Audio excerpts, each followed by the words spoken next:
ចាជំរាបសួរក៏ដូចជាសួស្តីបងប្អូនទាំងអស់គ្នាថ្ងៃនេះនេះខ្ញុំទិញបានគ្រឿងក្នុងមាន់ហ្នឹងល្អមែនតើបងប្អូនហើយនេះយកមកលាងសម្អាតឲ្យស្អាតច្បាច់អំបិលហើយនឹងចាហាន់វាហើយខ្ញុំស្រោះវាមកទឹកឲ្យបងប្អូនដើម្បីឲ្យវាកាន់តែស្អាតអញ្ចឹងណាចាហើយយកមកធ្វើកាឆាឆាគ្រឿងក្នុងប្រៃផ្អែមបងប្អូនចាឥឡូវខ្ញុំនឹងបង្ហាញជូនពីវាធ្វើឆាប្រៃផ្អែមរបស់យើងឲ្យកាន់តែឆ្ងាញ់ហើយមិនឲ្យធុំក្លិនចាឥឡូវនេះខ្ញុំមានខ្ទឹមសខ្ទឹមក្រហមចិញ្ច្រាំបែបនេះហ៎បងប្អូនឥឡូវយើងចាប់ផ្ដើមចាធ្វើឆាគ្រឿងក្នុងតែម្ដងចាឥឡូវខ្ញុំដាក់ខ្លាញ់ឲ្យក្តៅសិនបងប្អូនចាខ្លាញ់ក្តៅឥឡូវខ្ញុំដាក់ចានេះតែម្ដងខ្ទឹមសបងប្អូនហ្នឹង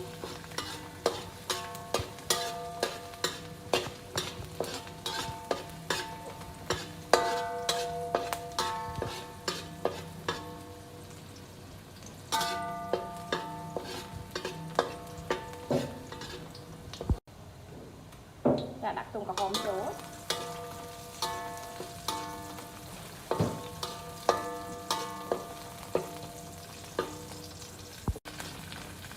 ចាបងប្អូនឆាខ្ទឹមរបស់យើងគឺឈ្ងុយល្អហើយមកល្មមហើយឥឡូវខ្ញុំដាក់ស្ករត្នោតយើងចូលសិនណាឲ្យវាមានពណ៌ស្អាត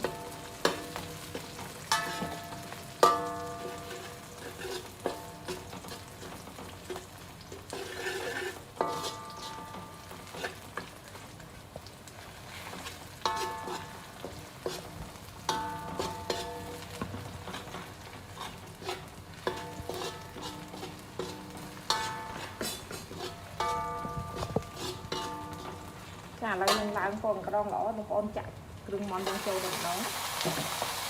ងាយបងប្អូនហើយឆ្ងាញ់មែនតើ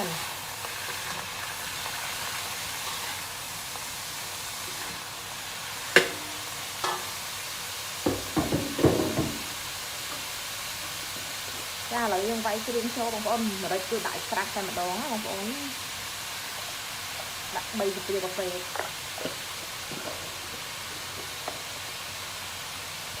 នេះបាយសុបចានេះចេងអូយើងបាច់ដាក់បងប្អូនតែយើងដាក់ស្ករត្នោតហើយចាទឹកត្រី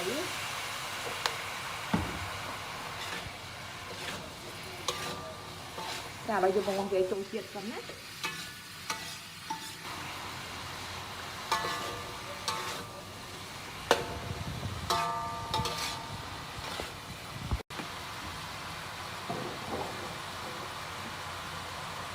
ថែមទឹកស៊ីអ៊ីវទៀតទៅខ្ញុំបាច់ដាក់អំបិលលើបងប្អូនខាច់ប្រៃ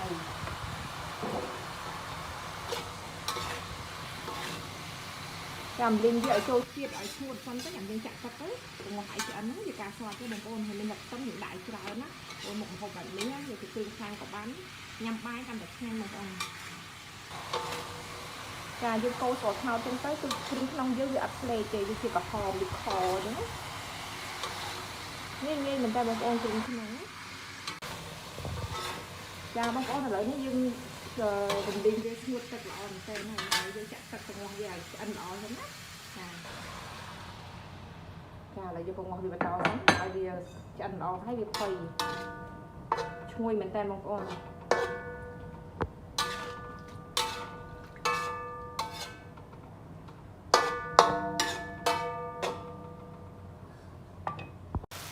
ចាបងប្អូនឥឡូវនេះយើងបង្ហោះរយៈពេលយូរដែរហើយគឺឆ្អិនហើយបងប្អូនហើយទឹកអីទុកប៉ុណ្ណឹងស្រួលសុបបាយឥឡូវឆ្អិនហើយមានតែដាក់ចាខ្ទឹមផ្លឹកខ្ទឹមរបស់យើងណាដាក់ឲ្យច្រើនកាន់តែឆ្ងាញ់បងប្អូនគឺឈ្ងុយចាឥឡូវយើងអាចផលិតភ្លើងបានហើយបងប្អូននៅតំណងខ្លាំងមែនតើបងប្អូនចាឈ្ងុយហើយហុយនិយាយទៅធ្វើគ្រឿងខ្លាញ់ក៏បានញ៉ាំមួយបាយក៏បានដែរបងប្អូននេះអីអាចបង្ហោះឲ្យវារៀងជានឹងបន្តិចទៅបើយើងយកទៅធ្វើជាគ្រឿងខ្លែមចាអញ្ចឹងសម្រាប់ឆាគ្រឿងក្នុងរបស់ខ្ញុំគឺមានតែប៉ុណ្្នឹងឯងបងប្អូនហើយបងប្អូនមានជាខ្ពស់វានេះក៏អាចបន្ថែមកាន់តែឆ្ងាញ់ដែរដាក់ពុកមុខណាចាអញ្ចឹងសម្រាប់ឆារបស់ខ្ញុំគឺមានតែប៉ុណ្្នឹងទេបងប្អូនអញ្ចឹងសង្ឃឹមថាបងប្អូននឹងចូលចិត្តនៅវីដេអូនេះចាអញ្ចឹងចាំជួបគ្នាជាមួយនឹងคลิปវីដេអូក្រោយៗរបស់អ្នកខ្ញុំទៀតអរគុណច្រើនបងប្អូនជម្រាបលា